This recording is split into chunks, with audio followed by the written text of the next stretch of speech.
Salut l'ami, aujourd'hui nous allons parler des guerres. Savoir choisir ses guerres. C'est pas toutes les guerres qu'on mène. C'est vrai, il y a des guerres qu'on ne choisit pas, il faut faire face. Nous allons y arriver. Il y a trois types de guerres. Les guerres qui ne sont pas les nôtres, hein, on fait croire que ce sont nos guerres, pourtant ce n'est pas notre guerre. Ce sont les autres qui nous entraînent dans leur propre guerre. Il faut faire attention, il faut avoir l'esprit de discernement pour savoir que cette guerre n'est pas la mienne, je ne la mène pas, je ne combats pas. Il y a les guerres qui sont les nôtres, mais qui n'en valent pas la peine, dont le jeu n'en vaut pas la chandelle.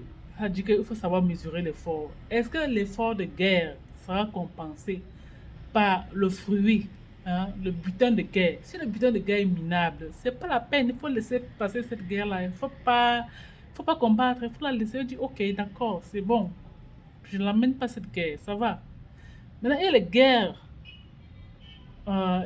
auxquelles il faut faire face. Ce genre de guerre, même jusque-là, il faut savoir choisir ses armes, hein. On ne va pas engager avec toutes les armes, surtout avec les armes de son ennemi, non.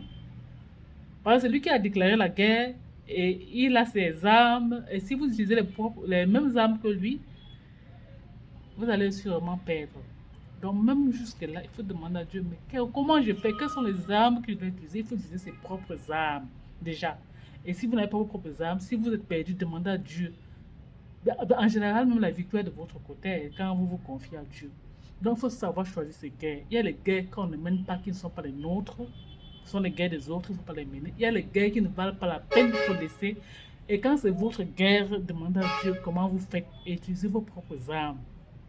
Bye bye.